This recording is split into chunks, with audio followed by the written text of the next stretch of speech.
Remember your dream is your only scheme, so keep on pushing.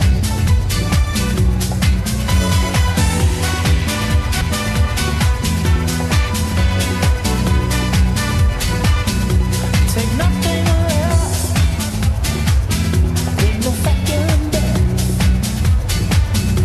Do not obey rumors people say, but you can pass the test. Just move on to a greater day.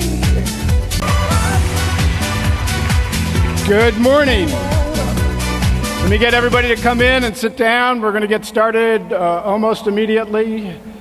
First, let's welcome our two other guests. Come on, Van. You all know Van Jones and Melissa Harris Perry.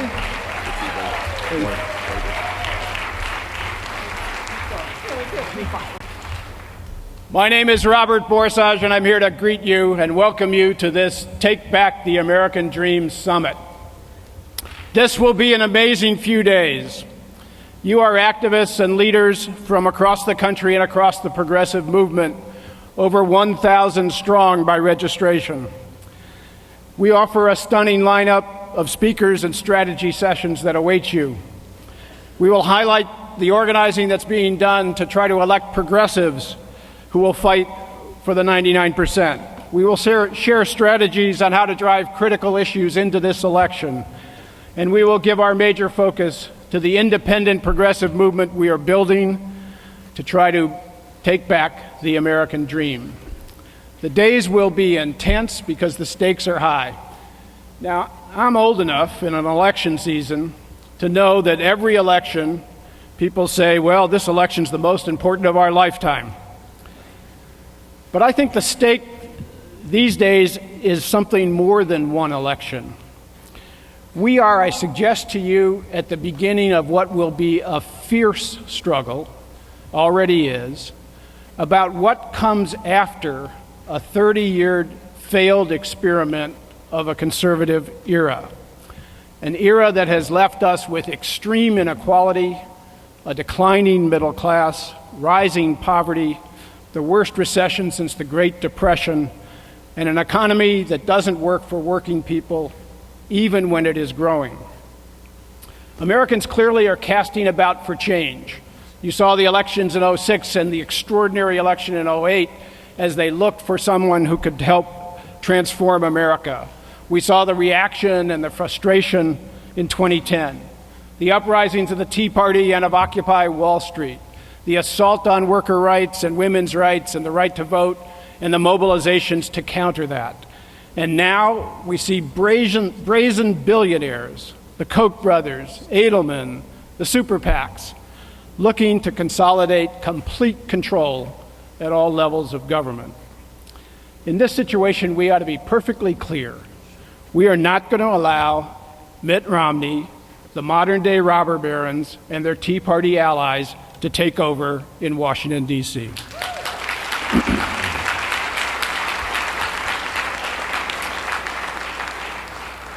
But we can't stop there.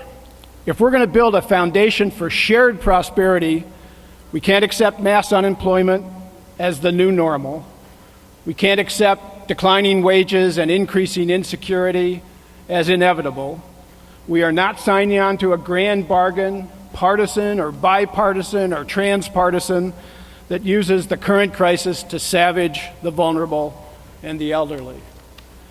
If we are going to build a new start for this economy to save the American dream, we have to build an independent progressive movement, one that is prepared to take on big money politics, confront the entrenched interests that now endanger our future, and rebuild the American dream. I want to say a few words about each of these. It's now 4 years since Wall Street's excesses blew up this economy. 9 million jobs lost. The typical family lost a staggering 40% of their wealth, mostly in the declining value of homes. Any recovery from that kind of collapse would have been long and difficult. But this was made even more difficult by two major factors. First, there was no healthy economy to return to. Working families have been losing ground for decades. Over the Bush years, most Americans suffered declining incomes and rising insecurity, even when the economy was growing. We were hemorrhaging manufacturing jobs and running up record trade deficits. Finance was capturing 40% of corporate profits while inflating the housing bubble. We waged 2 wars on a national credit card. We were in denial about global warming. There was no place to recover to, but in addition to that, any reforms faced fierce resistance. Now, we all know about Republican obstruction. From day one, they set out to pursue what Mitch McConnell, their leader in the Senate, called the single most important thing we want to achieve, quote and unquote. And that was ensuring that Barack Obama would be a one-term president. But when Obama pushed even modest reforms vital to our future on financial reform, on health care, on the recovery, on new energy, far more impressive than Republican obstruction was the power of entrenched corporate interests that mobilized legions of lobbyists to protect their privileges and their subsidies.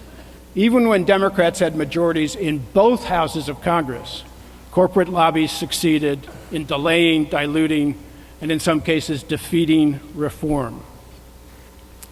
Now, the economy is said to be in recovery, but it is the old economy that is coming back. The top 1% captured fully 93% of the income growth in 2010. That doesn't leave a lot for the rest of us. We're back to casino finance with the too big to fail banks bigger and more concentrated than ever and making big bets, as JP Morgan just showed us, in losing $3 billion on one reckless trading scheme. We're back to trade deficits over $1.5 billion a day. And we face the struggle of what comes next. Now, Americans are only learning about Mitt Romney, but he's not a mystery. He is, quite inevitably, of, by, and for the 1%. The big money decided to be safe, they better pick one of their own. And his agenda is a clear commitment to double down on the policies that got us in the hole we're in. He would give millionaires an average 25% tax cut on top of the Bush tax cuts. He calls for eliminating taxes on corporate profits earned abroad, turning the entire world into an offshore tax haven. He wants to deregulate Wall Street and reopen the casino economy that blew up the economy. He'd repeal health care reform, end Medicare as we know it, gut Medicaid, and throw about 34 million people out of health care protection. He defends subsidies to big oil, denies the threat posed by global warming, wants more money for the military and less for our schools. This guy is building a summer home with elevators for his cars, and he says Obama is out of touch. He paid a tax rate of about 15% on an income in 1 year of $20 million, a lower rate than his chauffeur. But that's the tax return he chose to show us. Imagine what's in the ones that he keeps secret. No wonder he says that talking about inequality is the politics of envy and should only be done in, quote, quiet rooms. Are you kidding me? We're not going to let the brazen billionaires elect this guy president.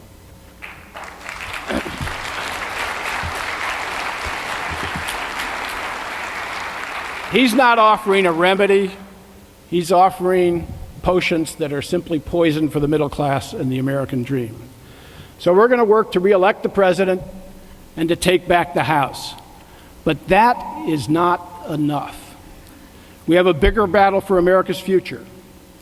Conservative columnist David Brooks says that Republicans are extreme because they are fearful that the welfare state is unaffordable and it now threatens our future. Well, we agree. We can't go back to the old state, to the old path. But they've got the victims wrong and the culprits wrong. It's not the poor who rigged the rules and pockets millions in subsidies and privileges. It's not the elderly who blew up the economy. It's not the young who pay for the revolving door of lobbyists and officials. You want to build sustainable growth that works for working people. It's not enough to put Obama in the White House or Nancy Pelosi in the Speaker's chair. We have to take on crony capitalism, the entrenched interests, the big money that corrupt politicians in both parties.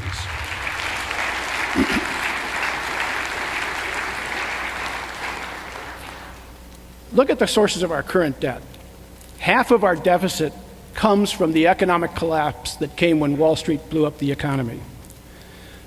Next comes the Bush tax cuts and tax loopholes that have millionaires paying lower taxes than their secretaries and big corporations paying no taxes at all in some cases. And then the continued costs of a bloated military and the two wars.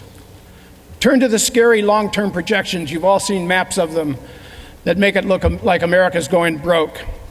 These are entirely the question of soaring healthcare costs, an unaffordable healthcare system deformed by powerful health insurance, hospital, and drug companies, complexes that hike costs so that Americans pay twice per capita what other citizens in other industrial countries pay for worse healthcare results.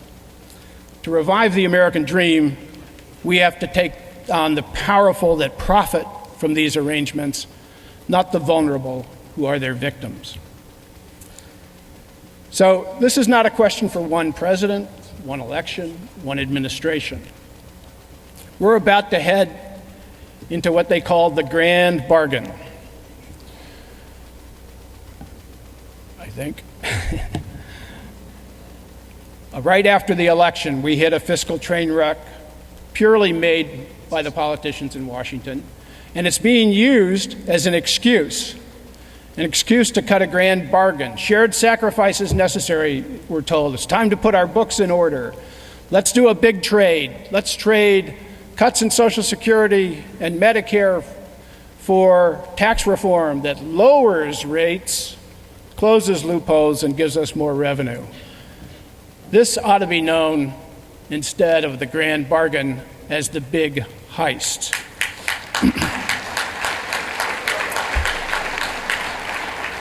But be clear about what it means. What it means is that we accept mass unemployment as normal, because we're going to turn to balancing our budgets rather than focus on creating jobs. It means that middle-class Americans and the vulnerable will get stuck with much of the bill for the mess that Wall Street created. And worse, in some ways, it ignores largely the causes of the plight we face. The wealthy will still not pay their fair share of taxes. Wall Street will still be free to blow up the economy. The insurance and drug companies will still drive up healthcare costs. We will still not have our long-term budgets under control. So we have to organize now to oppose the big heist and demand the real deal. And the pieces of this are simple. We need good jobs now and good jobs first before we turn to austerity. And we have got to focus on what drives our deficits, the big money interests that now are deforming our government. This won't be easy. We have to build an independent capacity to elect people's champions and hold them accountable. We'll talk about that at this conference. We need to make big money toxic in this election, even as we work to overturn Citizens United and get money out of politics.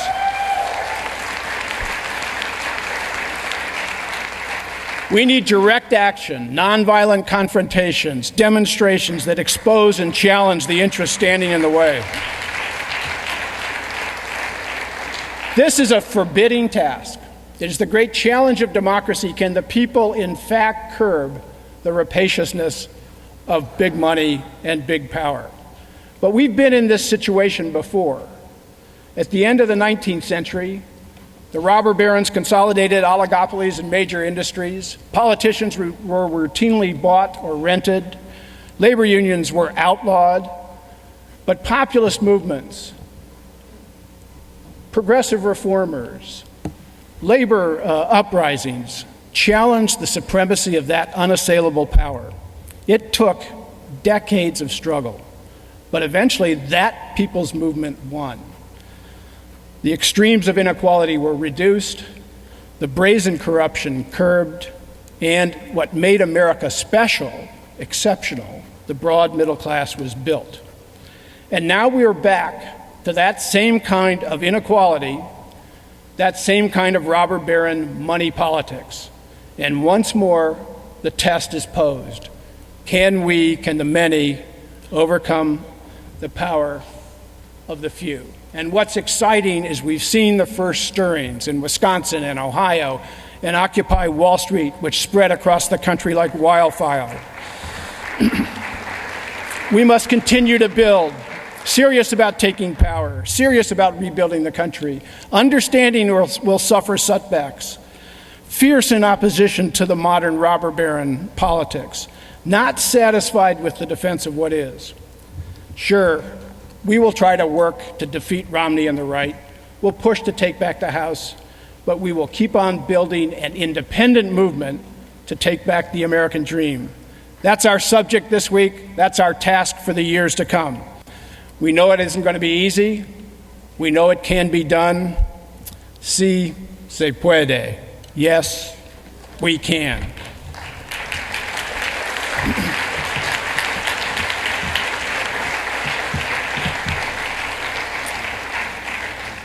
Now I'm delighted to introduce Melissa Harris Perry. She is a modern Wonder Woman. Dr. Perry is a professor of political science at Tulane University. She's the author of Sister Citizen, Shame, Stereotypes, and Black Women in America. She's a regular columnist for The Nation magazine, and she's the host of her own show on MSNBC that airs on Saturday and Sunday mornings. She's the proud mother of a young daughter, and once a month or so she gets a little sleep. It's a delight to introduce you to Melissa Harris Perry.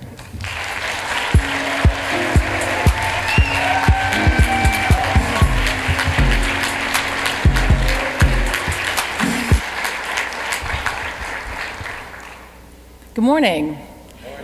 So it's the start of what is going to be an ideologically diverse day for me today. I'm going to run off the stage when I am done with my address because I am heading off to Chicago, where I will join the Bush family for a conversation about volunteerism in America. So that'll be fun. By the end of the day, I will have no idea what's going on in the world, but I am very happy to start the day with you, and particularly because what I find to be my value added within the public sphere is not as an activist or an organizer per se. I am married to an activist and an organizer, and so it's very clear to me which one of us does real work and which one of us talks about the real work that needs to get done in the world. And so that is probably not my comparative advantage. I hope today to do a little bit of what I think my comparative advantage is, which is to try to understand analytically where we are and how we got here. So I'm so appreciative of the framework of thinking about this within a historical context, the kind of robber baron moment. And I want to really take a much shorter historical context, really just the past decade. And rather than focusing primarily on what the elites have been up to think a little bit about how where we are now has been made possible by the choices that we, as ordinary citizens and Americans, made. Because we were not fully disempowered in these moments. We made many choices. So I want to start with the moment that is September 11th, 2001. Because I believe that the era that we are in now begins on September 11th, 2001. The election of George W. Bush in 2000, whatever we think about it, is an election that ultimately was a choice that the American people made about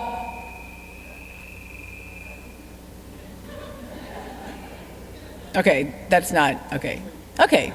That was all fine. I had a little, I've been reading The Hunger Games. I suddenly thought I needed to duck or something. Okay.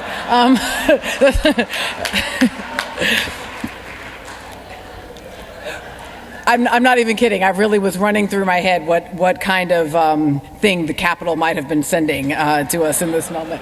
So September 11th, 2001, my sense here is that when we elected George W. Bush, or when George W. Bush was handed the American presidency by the Supreme Court of the United States, that decision was made in part because we understood ourselves to be in a time of peace internationally, of domestic economic growth, and George W. Bush, for whatever failings or successes he has, does seem like a guy to kind of keep the party going, right? So if you're thinking that you're coming out of the Clinton era and things are good economically and we're at peace internationally, then it does not seem that odd to make the choice of electing a kinder, gentler conservative, right? You got to go back to 2000 to remember where we were in that moment.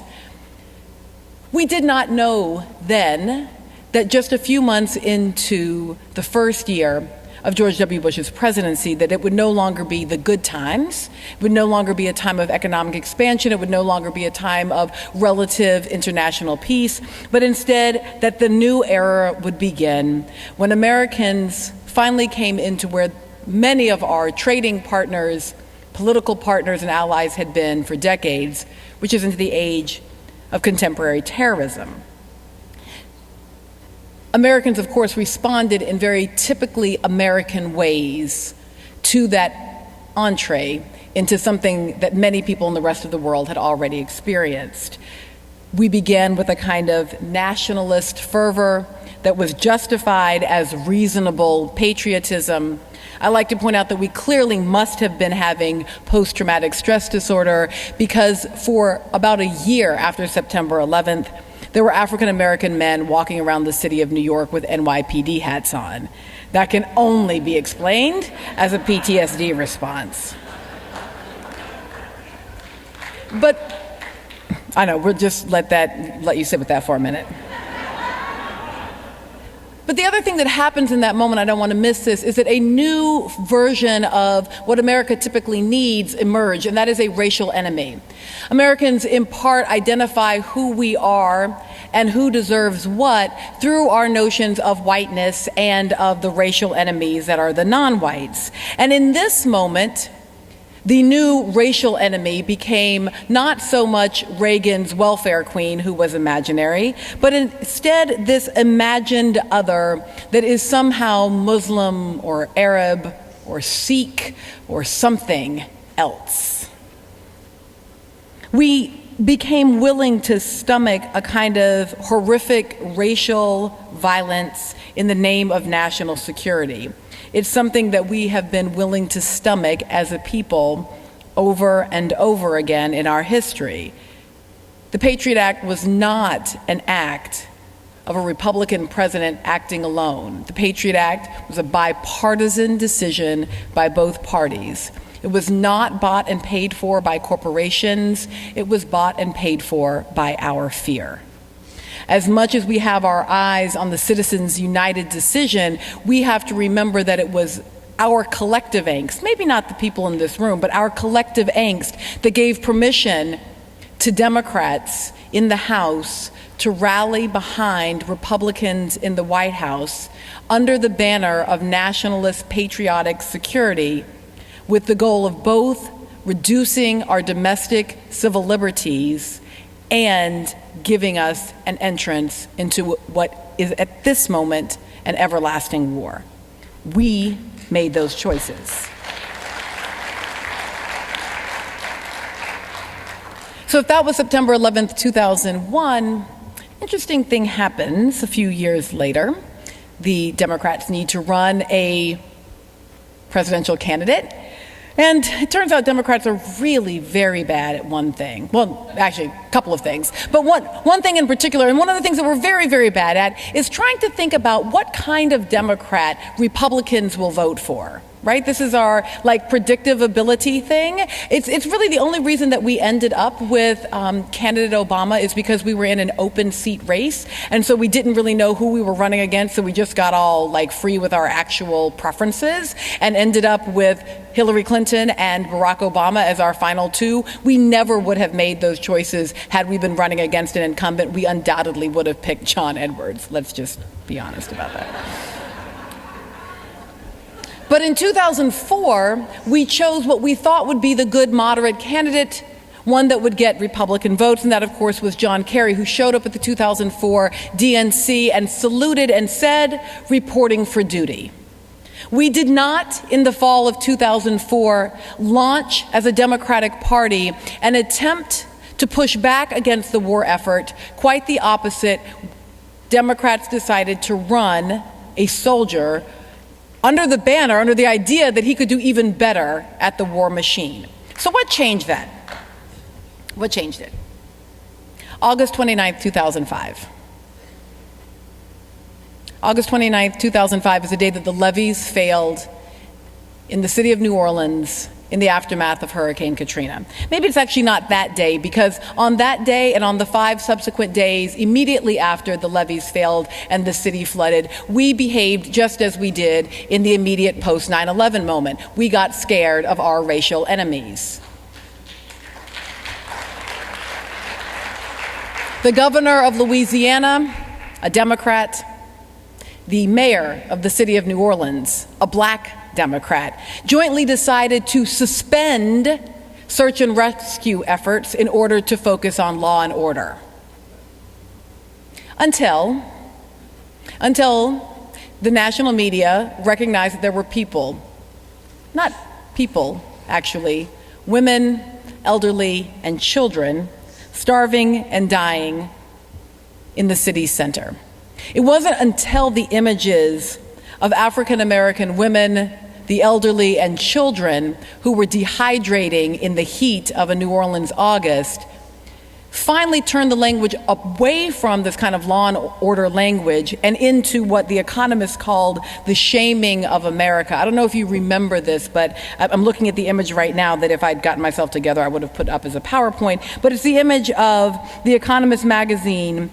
The second week of September 2005, an African-American woman is on the cover. She's wearing a New Orleans t-shirt, and it says, "The Shaming of America." I'd like you to pause and ask yourself, how many black women have appeared on the cover of The Economist magazine?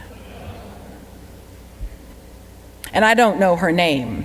I live in New Orleans, I study Katrina, and I don't know her name. And yet there are very, very few black women who ever have appeared. She may be, maybe Condi, ever, maybe. And yet the notion that there was still a collective shaming that happens in a country that fancies itself a place where women and children are first, Hurricane Katrina actually shames us into an anti-war stance. And here's how it goes.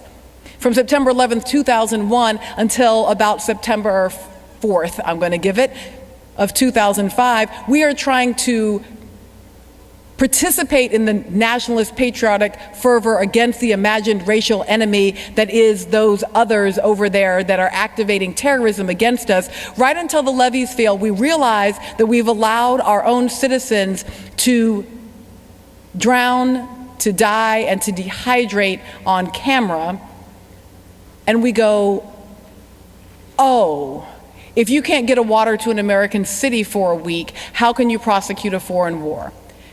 And the Democratic Party feels a little steel drop down its spine.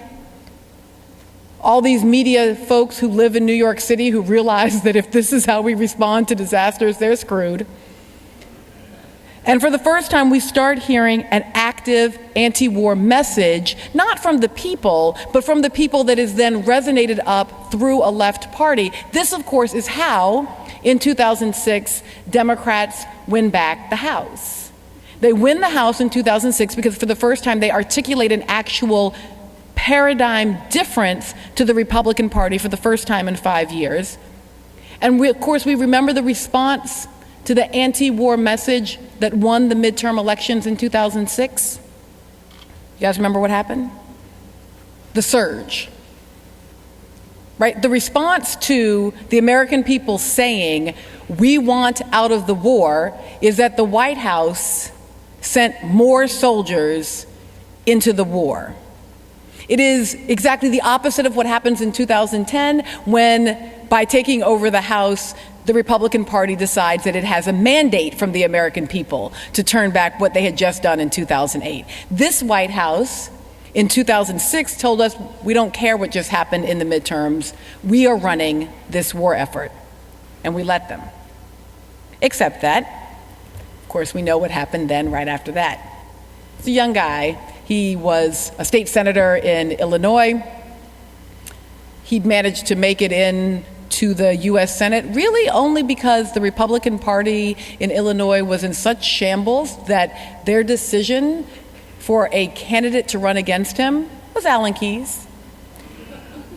And on a Wednesday, I could probably beat Alan Keyes for almost any race. Now, this is not to say that State Senator Barack Obama is anything short of exceptional, but the ease with which he walked into the U.S. Senate had everything to do with the failures of Judy Parr-Topinka and the Illinois Republican Party. Thanks, Judy. We appreciate that. In the immediate aftermath of Hurricane Katrina, the national figure that emerges is Barack Obama on one hand, Hillary Clinton on the other, and a sense among the American people that what we had just done and what we had been doing since 2001 was not the best of who we were, that we were capable of something else. I loved the 2008 campaign. It was great fun. It just was, that 2008 campaign, great fun. But it wasn't great fun because the Obama for America campaign was so brilliant. They were fine. It was great fun because of the freelancing that went on. Remember, I'm trying to tell a story here about the people. Remember the freelancing that went on? So here Barack Obama goes and he does this amazing thing in New Hampshire. He loses and then gives a victory speech, which takes real gumption, right? He loses in New Hampshire and he's like, screw it.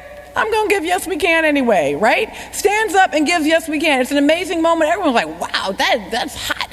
And then we walk away until a week later, and what happens? will.i.am remixes Yes We Can. When you think about why Yes We Can matters, it's not because of Barack Obama giving it, as great as it was. It's because will.i.am remixed it, and then you posted it on your Facebook wall, and then you sent it around, and then you emailed it, and then it became viral.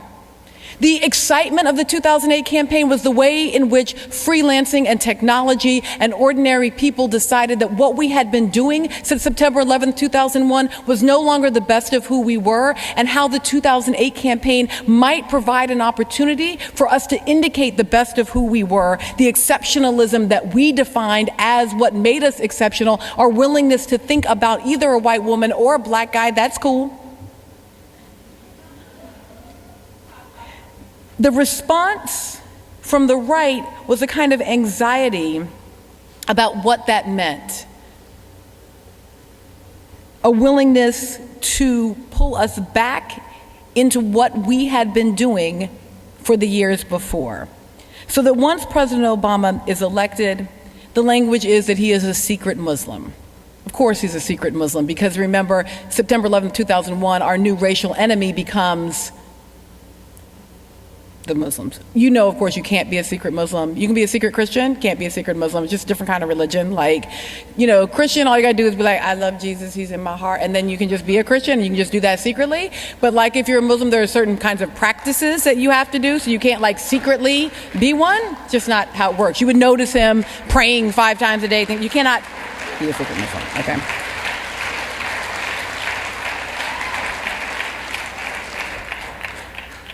But along with that anxiety around this kind of secret outsider, and I'll go very quickly here, I promise, there's also a revival of the anti-immigrant panic.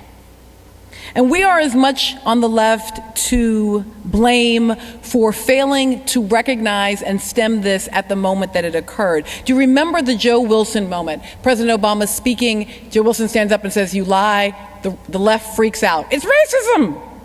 Black man speaking, white guy from former Confederate state says you lie. White black man speaking, that looks like ordinary old-fashioned racism. But don't forget this. President Obama, when he was speaking in that moment, was talking about the health care reform bill, and he said, when this passes, don't worry, illegals will not be allowed to partake in the health care reform that we are passing. And then Joe Wilson stood up and said, you lie.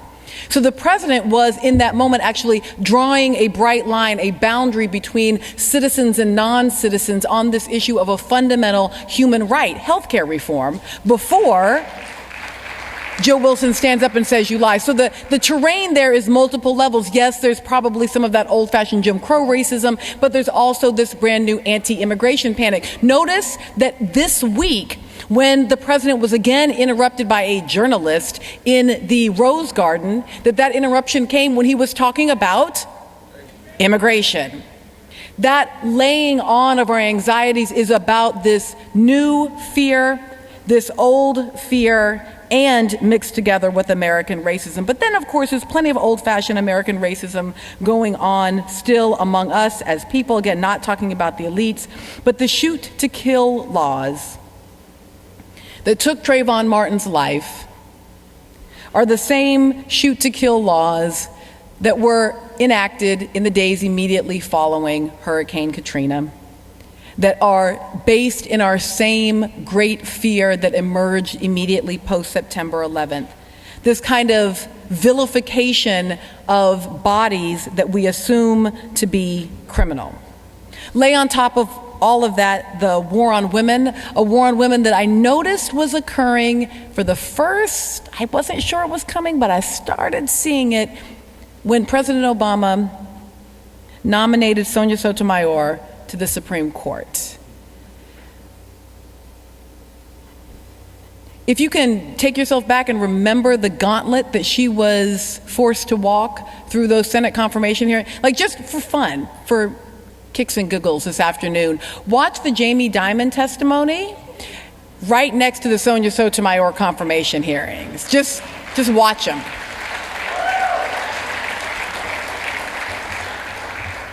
Right after Sonia Sotomayor was put through what I like to call a kind of Elizabeth Eckford moment. Remember, Elizabeth Eckford is the girl, the teenage girl who was forced to walk that gauntlet in Little Rock with the screaming, yelling faces behind her, so much like what I saw when I was watching Sonia Sotomayor. Right after that, we then have the vilification of Shirley Sherrod. Now, I want to point out here, on this one I'm not making a critique of the administration. I'm actually making a critique of the NAACP, an organization that I think has been doing extraordinary and exceptional work, especially recently, but who, in that moment when Shirley Sherrod was first presented to the American people by Andrew Breitbart as a racist, the leadership of the NAACP initially, although they came around pretty quickly, but initially saying she should be ashamed of herself for her comments. Now that had to have happened because they just didn't know who Shirley Sherrod was. And see, that's fine if you didn't know who Shirley Sherrod was, maybe it's even okay if I don't know, although I did. But if you have ever watched Eyes on the Prize, which I assume anyone who is in the leadership of the NAACP did, then the name Sherrod and the state of Georgia should have sort of rung a bell for you because, you know, Charles Sherrod and Shirley Sherrod sort of liberated the rest of Georgia while King was taking care of Atlanta. But that willingness to see a rural black woman from Georgia as inherently expendable.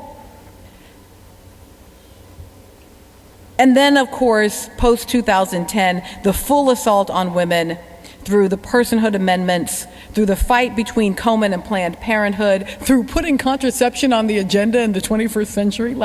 I'm sorry, it's horrible, but it really, you have to laugh. Like, seriously, we are talking about the pill in 2012. The outlawing of abortions that never actually occur,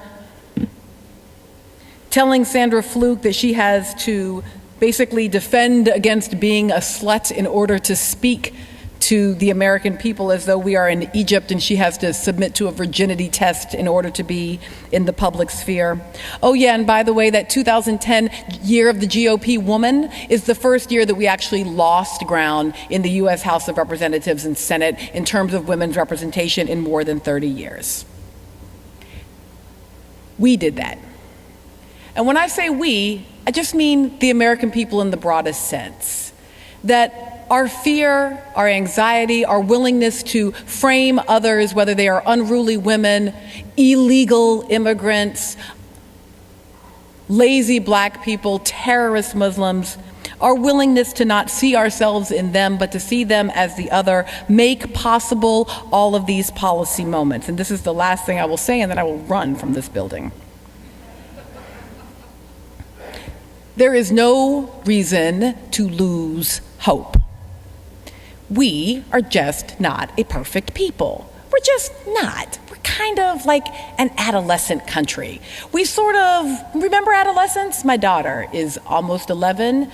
I had forgotten. Adolescence is hard. You just randomly feel bad and get afraid and wonder about the security of childhood that you once had, and particularly for a country that became so dominant so quickly, that became so wealthy in the context of such inequality, that understood itself as standing on a shining hill. We are in our adolescence and we're making a bit of a mess of it.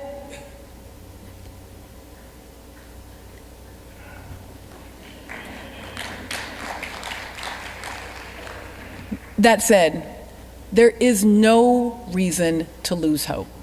The fear that has activated the past decade cannot be countered with more fear of what is coming. Is there money in the political system? Yup. Is the Supreme Court friendly? Nope. Are there folks willing to actually damage the very core of our democratic principles in order to win short-term gains? Mm-hmm.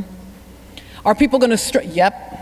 Maybe it's coming from people who were slaves and Mormons. My white people were Mormons. My black people were slaves. Everybody was basically after them.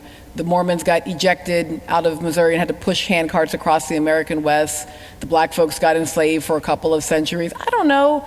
I guess struggle doesn't worry me in the sense of being struggle itself. What I do know is that my enslaved grandmother, who was sold on a street corner in Richmond, Virginia, believed in God.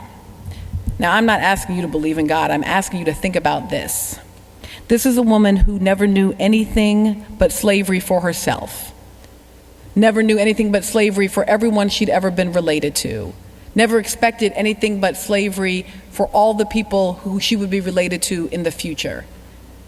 There was no empirical evidence that any being cared about her circumstances. There was no empirical evidence that there was a loving God that had any power. I mean, if there was a loving God, he was pretty pitiful. Or if he was powerful, he didn't seem to love her. I'm not asking you to believe in God or to accept any sort of supreme being. I'm asking you to think about the faith that is associated with a hope that is not necessarily rooted in the empirical realities that you see around you right at this moment, that says that we can still be part of something that is bigger than ourselves and something that we cannot necessarily see at this moment, but simply requires us not to be afraid of each other. Because it is our fear of each other. It's our fear of each other that makes us exceptionally easy to divide. And so I promise I'm leaving, but I will just say this. I know I talk to a lot, I really am. I'm gonna go off and talk to the Bushes now, but it's because I'm not afraid of them. Sometimes I'm angry with them. I often disagree, but I am not afraid of any person with whom we are struggling. We can get to another place. There's no reason to lose hope. Thank you, appreciate it.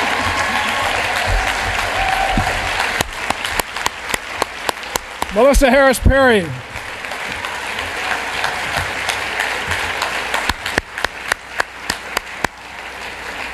And she is literally running to make that airplane.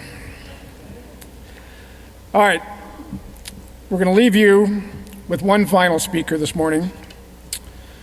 You all know Van Jones, I assume.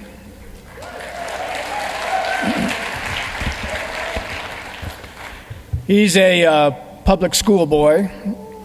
Grew up to be a graduate of Yale Law School. But I like to tease him and tell him that he rose above it. He's the co-founder of the Ella Baker Center for Human Rights, co-founder of Color for Change, co-founder for Green for All. We joined him in launching his new venture, Rebuild the American Dream, an extraordinary, innovative effort to restore good jobs and economic opportunity and to build the movement necessary to make that happen. He has neither amassed a great personal fortune He has not held an elected public office, and yet Time magazine has named him one of the world's 100 most influential people. Give it up for Van Jones.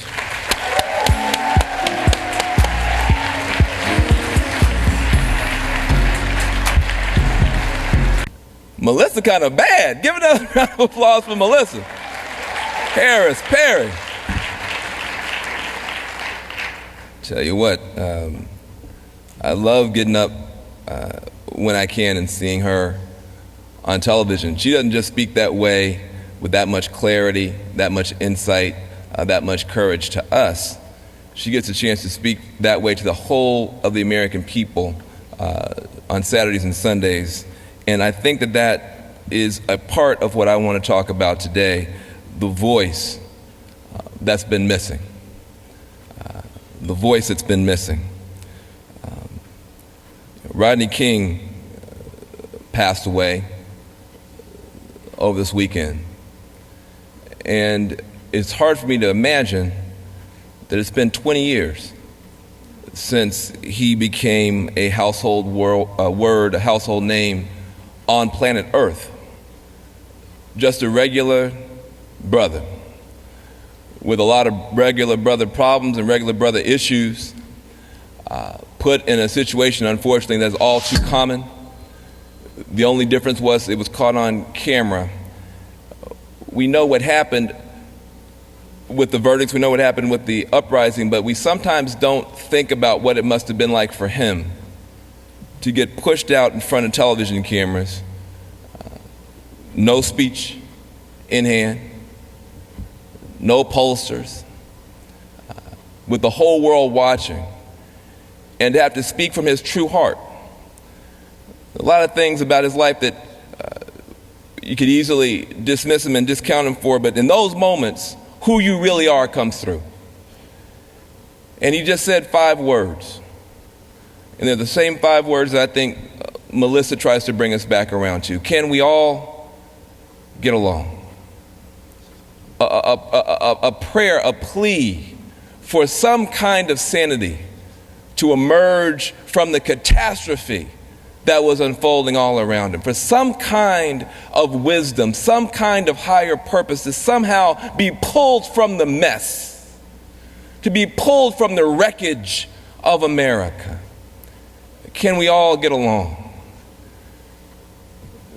He went on with his life. He did good things, he did bad things, he did things he regretted, and he passed away. But I think his question still resounds. Can we all get along? We have this extraordinary moment now as we look at November and the months beyond. Who are we as a country in this mess, in this catastrophe?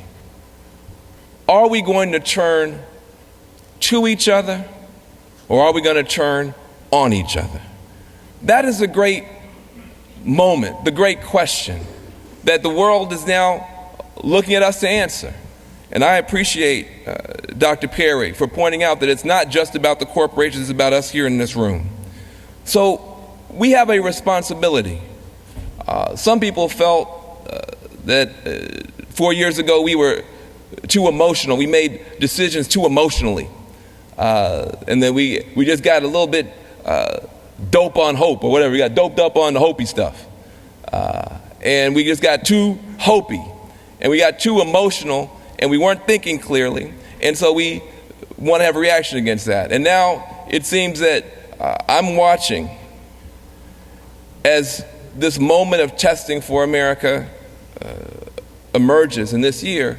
I'm seeing the people who fought the hardest in the decade that Dr. Perry just talked about now fighting the least. I'm seeing a movement that was built up over that decade, that stood up against Bush, that stood up against Roe, that stood up against Cheney, that stood up against torture, that stood up against war, that stood up for the people who were suffering in Katrina, who saw African American mothers and grandmothers on rooftops, and whose hearts were broken to see people drowning, to see an American city drowning, and who stood up at that time when there was nothing in Washington, D.C. that would answer the call and who insisted that we go in a better way. I'm watching that movement that broke the back of Karl Rove's stranglehold on our Congress, who elected the first African-American president. I'm watching that movement that inspired the world, that shocked the world, that stunned the world. In the moment of maximum peril now, sit down.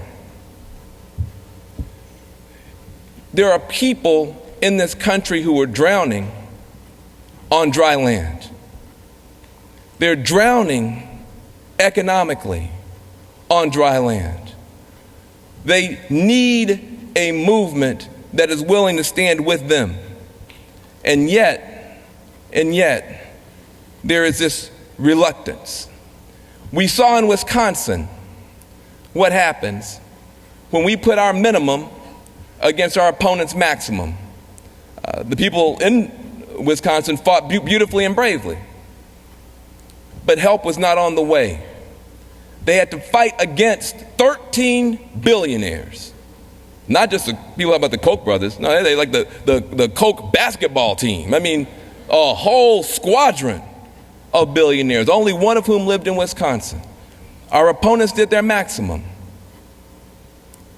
Most of us did our minimum. And we saw what happened.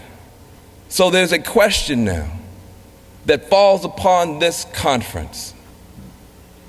Are we going to let the Tea Party govern America? Is that the kind of movement that we are? Can we not find some lessons from 2008 and 2010 that would let us move forward together? Smarter, tougher, wiser, but more determined and more committed. That innocent people, whether they be the Rodney Kings of today, like Trayvon, who are victimized by racial violence, won't have to fight alone. And that those of us across the country who are suffering economically will not be further harmed by the outcome of the two big fights in 2012. In November, politically; in December, economically on the budget. Well, in order for us to figure out what we're going to do, we're going to have to do something I was taught to do when I was in public school. I got some education, as you mentioned. I get credit for having gone to Yale, that's true. But I wasn't born at Yale. I was born on the edge of a small town in rural West Tennessee.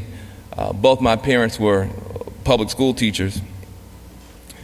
And I had a public school teacher named Miss Brown, who was my kindergarten teacher.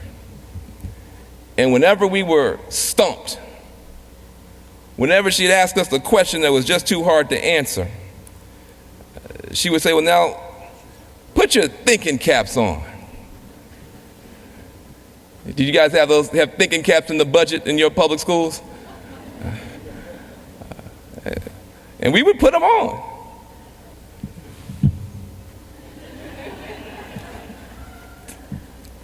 And we would think.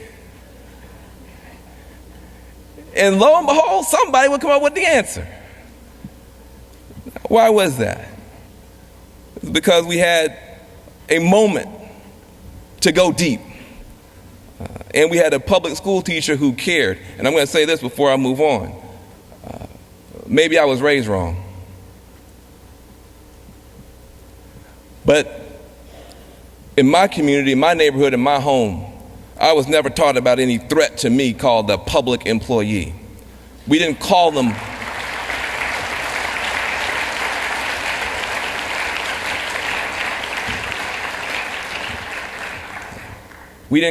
public employees. We didn't see them as some sort of threat that needed to be turned into a political punching bag and disrespected. We didn't call them public employees. We called them teachers. We called them nurses. We called them librarians. We called them firefighters. We called them police officers. They were the backbone of our community. They were our everyday heroes.